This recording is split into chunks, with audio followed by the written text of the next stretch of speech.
성경을 읽다가 보면은 절제해라, 그리고 인내해라, 오래 참고 견뎌라, 이런 권면의 말씀이 참 많이 나오는 것을 알 수가 있습니다. 예를 들면 로마서 5장 3절 4절, 다만 이뿐 아니라 우리가 환난 중에도 즐거워하나니 이는 환난은 인내를, 인내는 연단을, 연단은 소망을 이루는 줄 알미로다. 또 야고보서 1장 4절도 마찬가지입니다.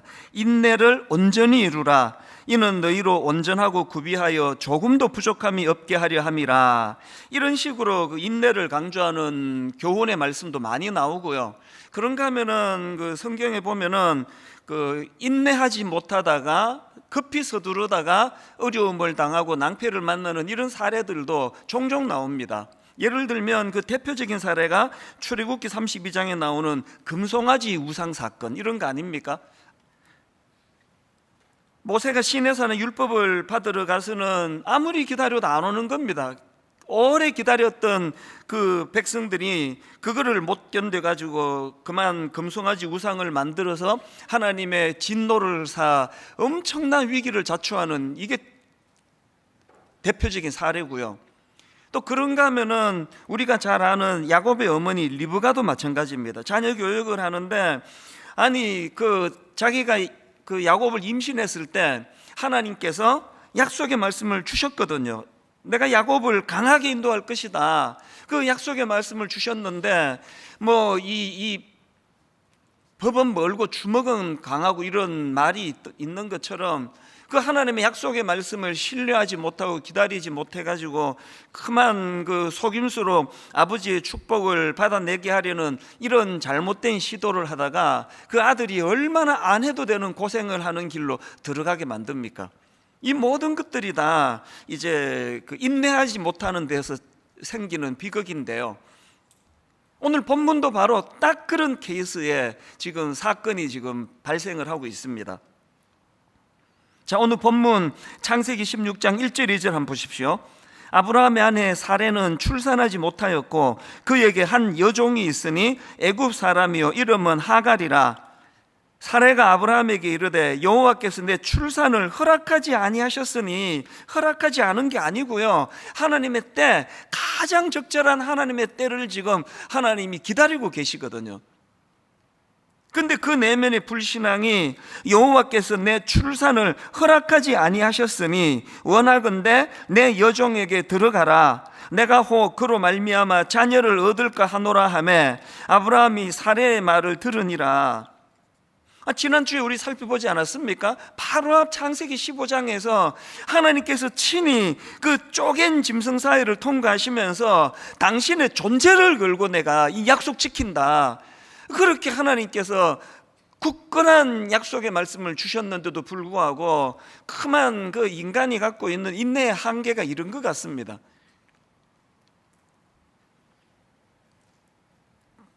그 일로 인해 가지고 가장 고통을 많이 당하는 사람이 바로 그 일을 제안했던 당사자예요.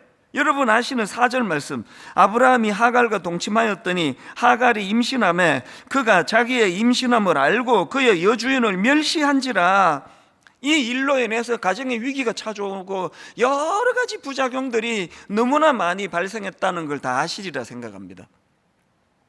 저는 이런 오늘 본문의 아브라함과 사라 부부를 보면서 히브리서 10장 36절 말씀이 생각났는데요, 세 번역입니다. 여러분이 하나님의 뜻을 행하고서 그 약속해 주신 것을 받으려면 뭐가 필요하다 그럽니까? 인내가 필요합니다. 인내. 이게 지금 우리 같은 평범한 어떤 부부가 그냥 아들을 바라고 딸을 바라고 이런 차원이 아니지 않습니까? 엄청난 하나님의 놀라운 역사와 계획이 그를 통해 펼쳐질 텐데 어떻게 그렇게 졸속으로 자기들 마음대로 그렇게 서두를 수 없는 일 아닙니까? 그래서 오늘 이 본문 말씀 우리에게 주는 메시지가 참 많은데요, 그런데 저는 이 말씀을 묵상하다가 보니까 이 아브라함과 사라가 이런 잘못된 결정을 할 수밖에 없는 위험 요소가 이미 그들 내면에 있다는 걸 제가 발견하게 된 겁니다. 이 아브라함과 사라가 이런 잘못된 판단을 할 수 있는 위험 요소가 두 가지가 있더라고요. 첫 번째가 뭐냐? 상대방을 인격적으로 존중하지 않는 태도, 여기에서 이런 잘못된 방법이 나온 거거든요. 이게 무슨 말씀이냐? 지금 여러분 본문 2절에서 이 여종 하갈을 대하는 사라의 태도를 한번 보십시오. 사레가 아브라함에게 이르되 여호와께서 내 출산을 허락하지 아니하셨으니 원하건대 내 여종에게 들어가라. 내가 혹 그로 말미암아 자녀를 얻을까 하노라 하매. 또 5절에서도 마찬가지입니다. 사레가 아브라함에게 이르되 내가 받는 모욕은 당신이 받아야 옳도다. 내가 나의 여종을 당신의 품에 두었거늘. 지금 이 묘사되는 사라가 묘사하고 있는 그 여종 하갈을 보면은요, 그를 인격체로 대하지 않습니다. 마치 마음대로 할 수 있는, 자기 목표를 이루고 자기 뜻을 관철시키는 어떤 수단, 어떤 도구로 취급하고 있는 걸 볼 수 있는 거 아닙니까? 이건요, 충격적인 건 아브라함에게서도 똑같이 발견되는 태도예요. 이게 덧나가지고 이제 그 여종이 임신했다고 그렇게 자기를 대하는 태도가 달라지고 막 함부로 대하고 그러니까 이제 그 아내가 사라가 화가 난 거 아닙니까? 그래서 남편한테 막 퍼붓는 거예요. 그렇게 불평을 하니까 그 불평을 받는 아브라함의 반응이 너무나 놀랍습니다. 나쁜 쪽으로. 뭐라고 아브라함이 반응합니까? 6절을 세 번역으로 보십시오. 아브라함이 사라에게 말하였다. 여보, 당신의 종이니 당신 마음대로 할 수 있지 않소. 당신이 좋을 대로 그에게 하기 바라오. 그래서 나온 게 그 다음 사레가 하갈을 학대하니 하갈이 사레 앞에서 도망하였다. 여러분, 이거 충격적이지 않습니까? 아브라함도 똑같은 인식이에요. 지금 하나님은 자기를 통하여 복의 통로가 되도록 모든 사람들이 자기를 인하여 복을 받는 이런 놀라운 축복을 주셨는데, 그 종을 대하는 아브라함의 태도가 뭡니까? 아니, 왜 그거 갖고 불평해? 그거 당신 건데, 당신 종인데 마음대로 해. 지금 여러분이 아브라함과 사라 부부가 가진 잘못된 인식이 뭡니까? 그 여종은 자기 마음대로 몸을 통해서 아들을 낳게 하든지 핍박을 하든지 아무 상관이 없는, 영적으로 지금 아브라함과 사라가 영적으로 문제가 있으니까 이런 하나님의 방법을 기다리지 못하고 그렇게 이상한 방법을 취했던 것처럼요, 제가 발견한 게 뭡니까? 우리가 영적으로 하나님 앞에서 영적으로 우둔해지면은요, 사람을 대하는 태도가 이렇게 된다는 거예요. 제가 지난주에 그 오징어 게임 이 드라마를 계속 그거 보면서 마음이 불편한 지점이 있거든요. 이 드라마가 엄청 기발하잖아요. 우리가 어릴 때 놀던 그 오징어 게임, 또 달고나 뽑기, 또 무궁화 꽃이 피었습니다, 이런 추억의 놀이를 가지고 드라마를 소재로 만든 거 되게 기발한데요. 그런데 이건 동심을 다 짓밟는 것 같아요. 무궁화 꽃이 피었습니다. 지금도 아마 그 어린 자녀를 둔 엄마 아빠들이 아이들과 이런 놀이 할 텐데요, 이거를 살인 도구로 만들어 가지고 무궁화 꽃이 피었습니다 했는데 이후에 잘못 몸을 움직이면 바로 기관총으로 쏴 죽여버려요. 그래서 수백 명 중에 딱 한 명만 남겨놓고 다 죽여버려요.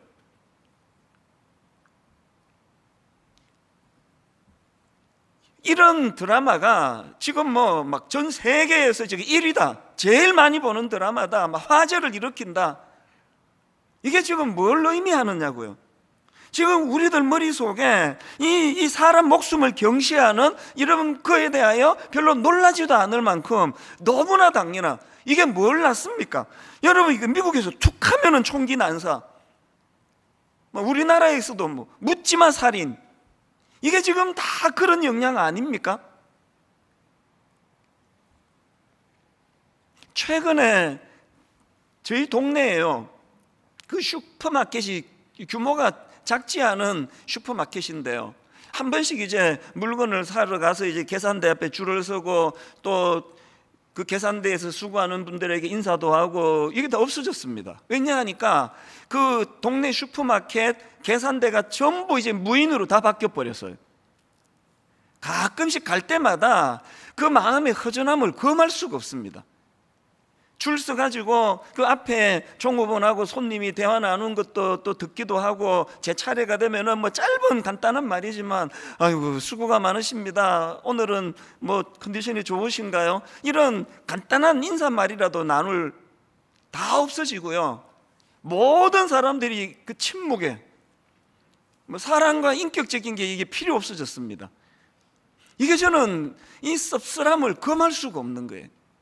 옛날에는 그 식당에 가면은 걔도 뭐 설렁탕 한 그릇 주세요, 뭐 맵지 않게 주세요. 이제 점점 없어집니다. 이 기계로 다 해요. 기능적으로 자꾸 사람을 대하는 이런 현실 속에서 우리가 하나님의 사람이라고 하는 이 특징을 어디서 나타낼 수가 있다고 생각하십니까? 예수 믿는 우리조차도 여러분, 우리가 사람들을 대하고 사람들을 상대할 때 기능으로만 대하는 것, 저는 1만 순도 파송 운동을 앞두고 29명의 예비 담임 목사님에게 신신당부하는 게 몇 가지가 있는데, 그 중에 하나가 뭔지 아십니까? 우리 거래 관계로 만나지 말자. 내가 여러분에게 뭘 줄 수 있고 여러분이 내게 뭘 줄 수 있고 이런 걸로 만나지 말자. 이런 거래 관계가 아니라 존재가 귀하고 존재가 아름다울 수 있도록 똑같은 부탁을 합니다.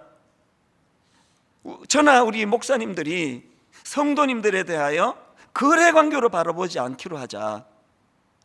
이분은 내가 개척하는 교회에 따라오시나 안 따라오시나 인간적으로 궁금하겠지만 이런 걸로 구분하지 말자.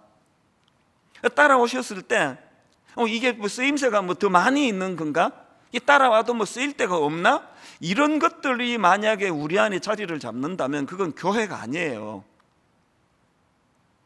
다락방에 갔더니 그 뭐 얻을 것도 많고 순장님 친절하게 잘해주시고 그리고 뭐 정보도 많이 교환하고, 처음에는 그런 마음으로 다락방에 참석을 시작했다 하더라도요, 그것이 계속되는 건 곤란합니다. 인격과 인격에 부딪히면은 그 자체에서 감동이 흘러야 되는 거 아닙니까?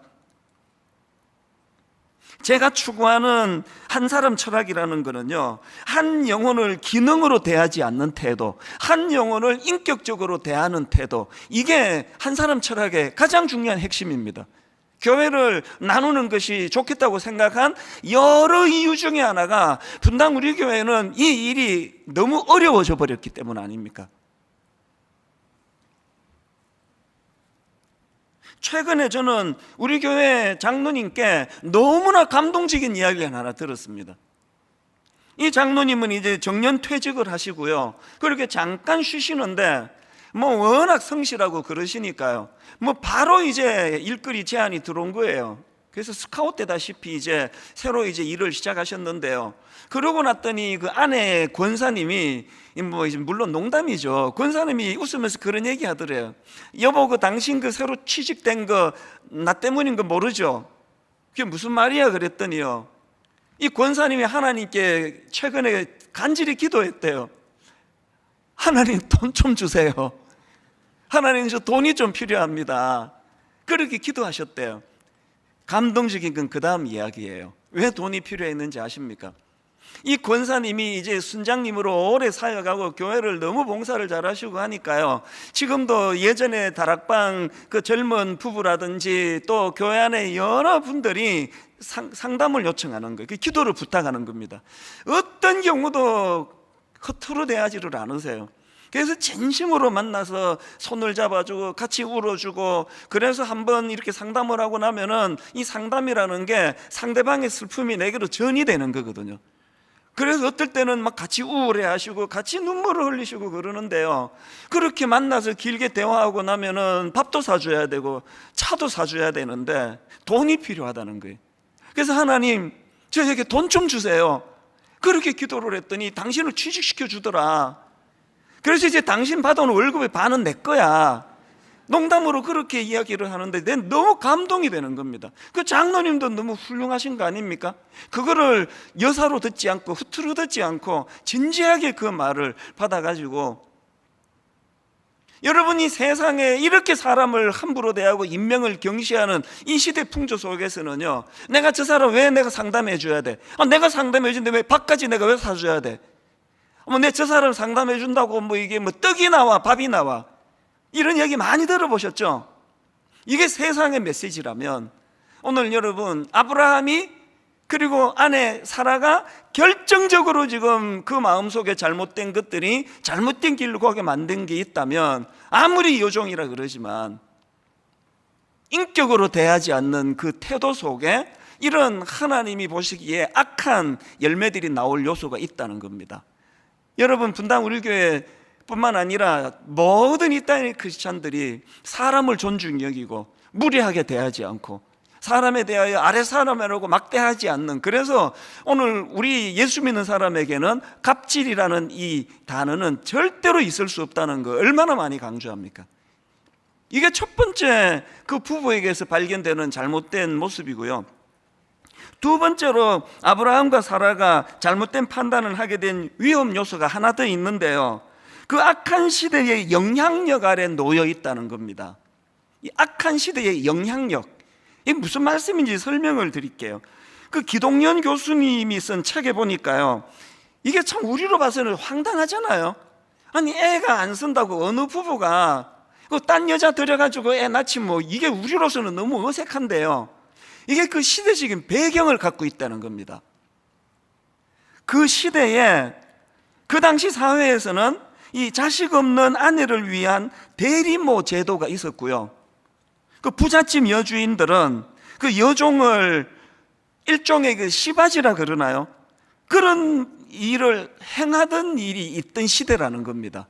그러니까 우리는 이런 사라의 제안이 너무 황당하고 생소하지만, 지금 아브라함과 또 아브라함이 그걸 수용하는 게 뭡니까? 그 지금 악한 사회적인 영향력, 그 영향을 지금 받고 있다는 그거 아닙니까? 이 뭘 지금 제가 강조하는 겁니까? 여러분이나 저나요, 어쩔 수 없습니다. 우리가 발 딛고 살아가는 이 시대의 문화와 풍습의 영향을 받을 수밖에 없는 거거든요. 낸시 피어시가 쓴 내 몸을 사랑하라, 이런 제목의 책이 있는데요, 그 책에 굉장히 중요한 한 가지를 설명하는 대목이 있습니다. 팀 켈러, 뉴욕에서 목회하셨던 팀 켈러 목사님 그 글을 하나 인용하는데요, 글 제목이 전사인가 도시인인가 이렇습니다. 이게 지금 비유로 상징적으로 무슨 실험을 제안하는가 하니까, 이제 영국의 앵글로 섹슨 전사 AD 800년, 그러니까 지금부터 천 몇백 년 전입니까? AD 800년 때 활동했던 앵글로 섹슨 전사가 하나 있고, 그리고 오늘 이 시대 영국 맨하탄에 사는 청년이 하나 있습니다. 이 두 청년을 비교하면서 무슨 설명을 하느냐, AD 800년대 살았던 영국의 앵글로 잭슨 전사가 두 가지 내면의 충동이 있다는 거예요. 그 첫 번째 충동이 뭐냐, 무례한 사람을 때려 죽이고 싶은 충동. 그러면 이 전사는 그런 충동이 오면은 그 내면에서 이렇게 이야기할 거라는 겁니다. 이게 나야, 이게 내 아이덴티티야, 난 무례한 사람들은 볼 수 없는 나는 전사야, 그런 것들을 처벌하는 용감한 사람이 나야. 그리고 또 그 시대 모든 사람들이 다 이런 폭력성에 대하여 인정을 해주는 겁니다. 이 사람 진짜 용감해, 무례한 사람들을 가만두지 않고 처치하는 굉장한 용감함이 있어. 이게 이제 이 사람을, 폭력성을 굉장히 이제 강화를 시켜준다는 거예요. 그런가 하면은 이 AD 800년 영국의 앵글로 섹슨 전사에게 또 다른 한 가지 내면의 충동이 있는데, 이게 동성애 감정이 흐르는 겁니다. 예를 든 거예요. 주후 800년대 영국 전사에게 동성애 감정이라는 건요, 이거 황당하기 짝이 없는 거예요. 있을 수가 없는 거예요.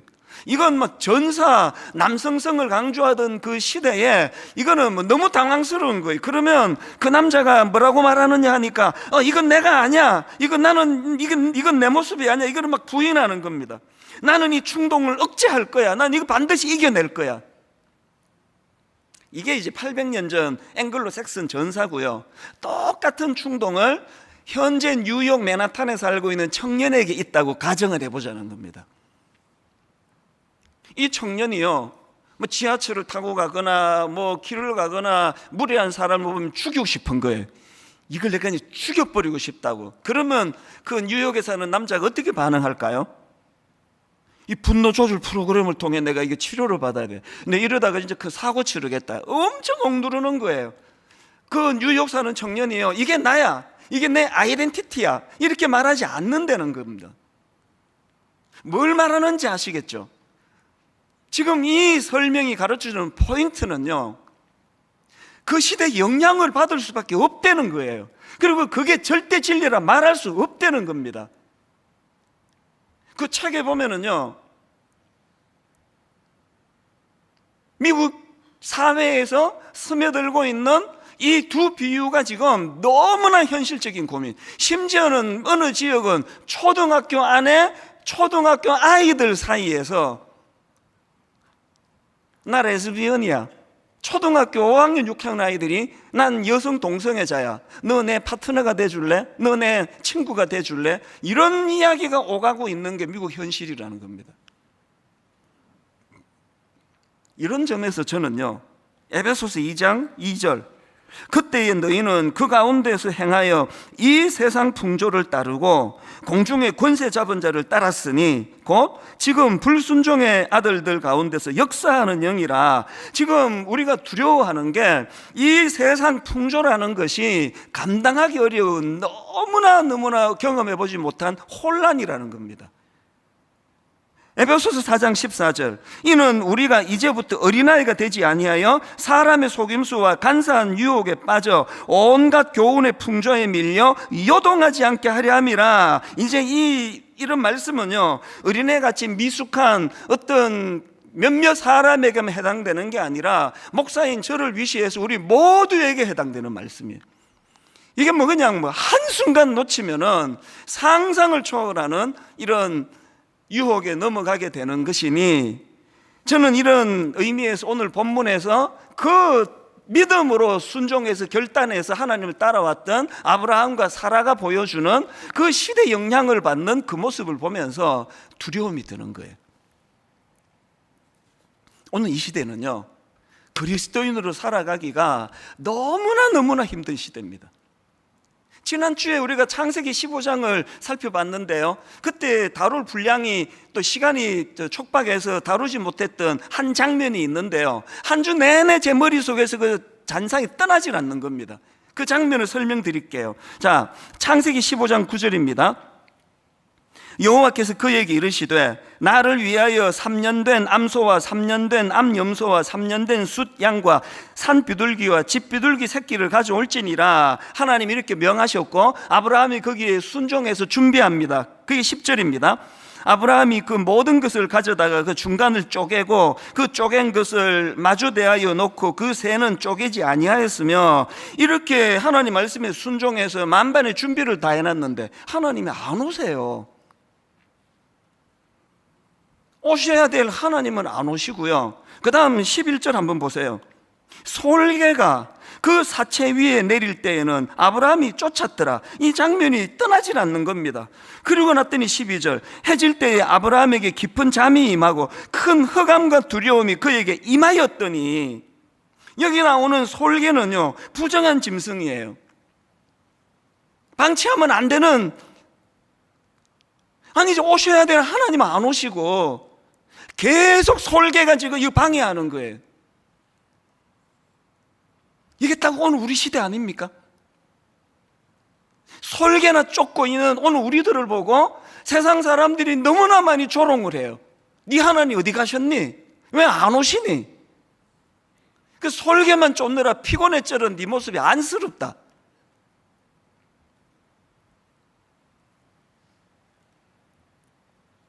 12절에서 해질 때에 아브라함에게 깊은 잠이 임하고 큰 흑암과 두려움이 그에게 임하였더니, 이것이 오늘 우리의 현실이고요. 이 솔개의 공격은 점점 더 극심해질 터인데, 우리가 바라고 우리가 소망하는 게 뭡니까? 이 17절 아닙니까?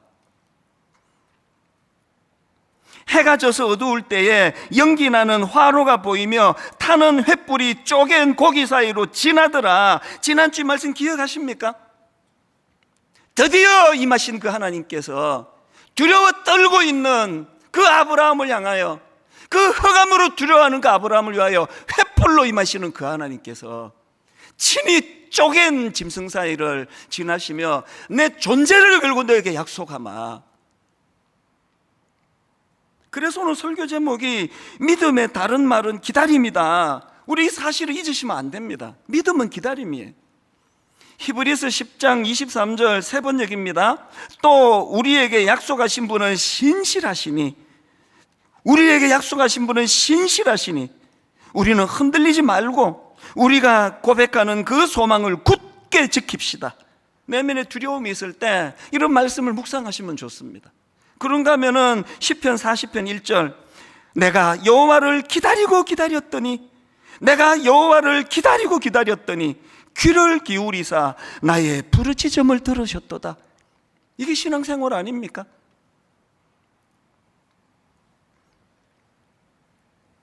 지난주에 그 맨 마지막에 보여드렸던 골판지 간증, 한 주 내내 그 얘기를 들었습니다. 많은 분들이 우셨대요. 우선 코로나 이전에 우리가 했던 그 골판지 간증을 보니까 막 본당에 꽉 차 있는 성도들을 보니까 우리가 이랬던 적이 있었구나. 너무 가슴이 벅찬 거 아닙니까? 거기 어린 중고등학생을 위시해가지고 우리 90대 어른에 이르기까지 참 예수님 만나기 이전 내 모습, 예수님 만난 이후의 내 모습, 그게 그렇게 우리에게 참 눈물을 가져다 줬는데요. 그 중에 그 초신자셨던 한 분의 간증 기억하시죠? 예수님 만나기 전 10년 전 회사 부도, 빚 보정으로 인한 신용 불량, 하반신 마비라는 지체 장애자가 되어 이로 인해 삶의 희망을 잃어 자살 충동에 시달렸습니다. 예수님 만난 후 이 골판지를 넘기시고는 만남의 축복과 공동체 보살핌 아래에서 다시 희망을 찾고 뚜렷한 목적을 갖고 살게 되었습니다. 지난 주중에요, 이분이 홈페이지에다가 글을 올리셨어요. 게시판에 올린 글 제목이 이렇습니다. 강도 만나 급한 죽어가던 저를 살리신 하나님의 은혜. 그리고는 사진은 올리고 좀 더 자세하게 거기다가 당시를 설명을 해. 이분이 한번 들어보세요. 비포, 예수님 만나기 이전, 부친 회사 부도, 신용불량자, 실업자, 지체장애자, 자기 비하, 술과 담배, 야동 중독, 삶의 기쁨 전혀 없음, 자살 충동, 삶의 만족도 10점 중 1 혹은 마이너스 3점. 애프터, 예수님 만난 이후 모 구청 보건소 정신건강 담당, 서울시장 표창 우수 생명 지킴이, 자살 유가족 동료 지원 활동가, 중앙자살예방센터장 최우수상, KBS 채널 A 방송 출연, 삶의 만족도 10점 중 15점. 이것도 감동이 됐는데요, 저를 뭉클하게 만든 건 이분 글 댓글로 이분 아내분이 거기다가 글을 남기셨어요. 이게 정말 저를 많은 생각을 하게 만들었는데요, 그 아내의 댓글 한번 들어보세요. 남편의 그 감격적인 글을 보고는 그 밑에 이렇게 썼습니다. 몇 년 전 골판지 간증을 보니 그 후에 예상치 못했던 어려움과 슬픔을 겪었던 것들이 생각나서 더 안쓰러운 마음이 들었네요. 또 그런 파도를 겪으며 떠내려가지 않고 삶의 뚜렷한 목표라고 했던 그 목표를 잊어버리지 않고 뚜벅뚜벅 걸어올 수 있었던 것이 너무나 다행이고 감사한 마음이 들어요. 다락방, 제자반, 찬양대, 또 오가며 만났던 우리를 위해 기도해 주시고 위로와 격려를 해 주신 많은 분들로 세 겹, 네 겹, 네 겹 꽁꽁 싸매어 우리의 삶을 견인해 주신 주님 감사합니다. 저는 이게 왜 감동이 됐느냐, 두 가지 감동이에요. 이게 그저 일어난 일이 아니구나. 이게 그냥 막 그 골판지 한번 들고 나면은 막 그때부터 고생 끝, 행복 시작, 이게 아니고요. 그렇게 결단하고 나면은 그 솔개들의 공격은 더 많아져요. 솔개들의 유혹이 너무 많아져서 이 아내가 보기에 남편이 너무 안쓰러웠다 그러잖아요. 그걸 이겨냈기 때문에 그 인내가 이런 아름다운 삶의 결과를 가져왔다. 두 번째 우리가 알게 된 게 뭡니까? 교회 공동체가 말입니다. 성가대가 말입니다. 함께 동력하는 주변 사람들이 말입니다. 모든 분들이 힘을 합해가지고 그를 도와주고 그를 보살펴주고 용기를 건네주고, 다 다락방에서, 제자반에서. 이게 교회라는 겁니다. 그 한 믿음 어린 형제를 세워가기 위하여 그 소중한 마음으로 그를 보듬어 세워나가는 공동체, 이게 교회라는 거예요. 저는 여기까지 오늘은 수고 많이 하신 우리 모든 성도님들에게 눈물로 호소합니다. 여러분, 이제 그 솔개 쫓으며 너무나 많이 지쳐있는 거 이해가 되지만 조금만 더 견디지 않으시겠습니까? 조금만 더 주님을 신뢰하면서 우리를 위하여 십자가를 통하여 그 쪼갠 짐승 사이를 친히 지나가시면서 내 존재를 걸고 약속하마 그 하나님을 신뢰하며 조금만 더 견디지 않으시겠습니까? 결론을 맺기 전에 한 가지 포인트만 더 살펴보기를 원하는데요, 바로 지난 금요일 날에 저는 늘 이런 식의 은혜를 경험해요. 전남대학교 병원 정신건강의학과에 근무하는 의사분께서 제게 메일을 보내줬어요. 우리 교회 성도도 아니고 또 제가 아는 분도 아니에요. 제 이메일 주소를 모르시니까요, 우리 교역자를 통해서 이거를 좀 전달해 달라고 보내왔는데 이게 너무 놀라웠습니다. 오늘의 결론 말씀을 그분이 어떻게 하시고, 이분이요, 전남대학교 병원 그 정신건강의학과에 소속된 의사분이 그 팀이 이 코로나랑 관련한 연구를 했는데요, 연구 주제가 코로나 블루와 스트레스 예방을 위한 솔루션이래요. 코로나 블루라는 거, 이 코로나 확산으로 생긴 우울감, 뭐 우울증, 또 무기력증, 뭐 이런 걸 뜻하는 단어 아닙니까? 그러니까 어떻게 하면은 이런 코로나로 인한 그런 무기력증이나 스트레스를 예방할 수 있는가, 이 연구팀이 연구를 했더니요, 답이 딱 나오더래요. 그게 감사들이, 감사. 그 감사. 이 교회에서 한 게 아니고요, 제가 기억하기로 정부에서 출연한 그 기금을 가지고 전문가들이 모여 논문을 쓴 논문에 나온 결론이에요. 그 내용을 다룬 기사를 다 읽어드리면 너무 좋겠는데 시간이 없어서 제가 앞부분만 읽어드릴게요. 코로나19 확산 이후 일반인과 의료인에게 우울증과 스트레스가 크게 증가하였지만 감사하는 마음이 예방 효과가 있다는 연구 결과가 전남대학교 병원 정신건강의학과 연구팀에 의해 발표되었다. 이 논문 두 편이 여기에 지금 발표가 된 겁니다. 이분의 그 메일을 보고서 이게 감사구나 하고 오늘 본문을 다시 한번 보세요. 아브라함의 아내 사라가 그런 잘못된 제안을 했는데 그 첫 출발 한번 읽어보세요. 그 15장에서 하나님 그 쪼갠 짐승 사이로 지나면 이런 약속을 주신 하나님을 내가 찬양합니다가 아니에요. 하나님에 대한 원망, 하나님에 대한 불평, 과장된 불평, 하나님이 우리 애기 생기는 걸 막으신다고, 그것이 이런 불행한 결과를 가져온 거예요. 제가 깨달은 게 뭘까요? 여러분 이미 알고 계신 게 뭡니까? 기다림은 감사예요. 감사함으로.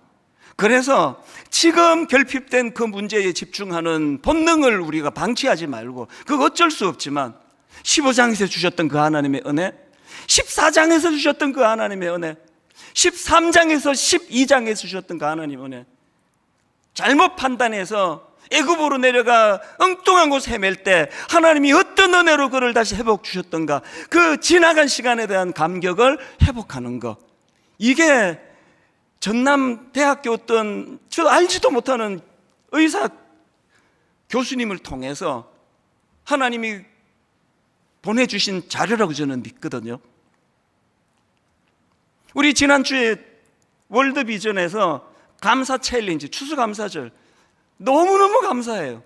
한국 교회를 좀 섬기고 싶다고 이 감사 노트를 정성껏 만드는 이거를 10만 부를 원하는 교회에다가 배포하겠다고, 분당 우리 교회도 그 혜택을 누렸는데요, 이게 사실 이제 추수감사절 한 주 전 그 일주일 쓰는 용이거든요.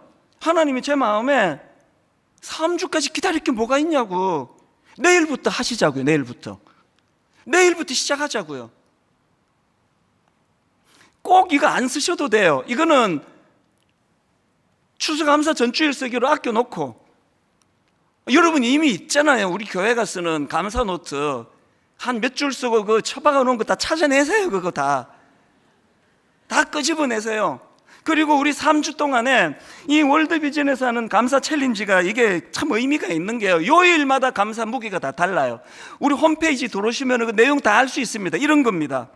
월요일에는 나에 대하여, 화요일에는 가족에 대하여, 수요일에는 교회에 대하여, 목요일에는 이웃에 대하여, 금요일에는 환경에 대하여, 토요일에는 하나님에 대하여 묵상하고 감사를 찾자는 겁니다. 홈페이지 오셔서 다운받아 가시고요, 요령을 배워 가시고요. 이거가 3주 모아지니까 신기하게 100감사가 됩니다. 100감사. 저절로 100가지 감사가 나와요. 도전해보지 않으시겠습니까? 여러분, 당장 오늘 저녁부터 우리 가족 행복밥상 조금 느슨해진 가족들 다시 모이셔서 우리 이제 오늘 저녁, 주일 저녁부터 연말까지 매주마다 한 주를 돌아보며 감사로 마무리 짓자. 감사로. 결론을 이 말씀으로 맺기 원합니다. 히브리서 10장 36절. 너희에게 인내가 필요함은 너희가 하나님의 뜻을 행한 후에 약속하신 것을 받기 위함이라. 다 오셔가지고 쏟아버리는 어리석은 인생이 아니라 기어이 약속을 성취하시는 그 하나님의 은혜를 풍성히 누리시기 위하여 좀 더 힘을 내시고, 좀 더 인내하시고, 좀 더 기다리시면서 감사로 이것들을 잘 이겨내심으로, 그래서 하나님 약속하신 것을 받기 위함이라, 이 말씀이 성취되는 믿음의 성도님들 되시기를 주님 이름으로 축원합니다.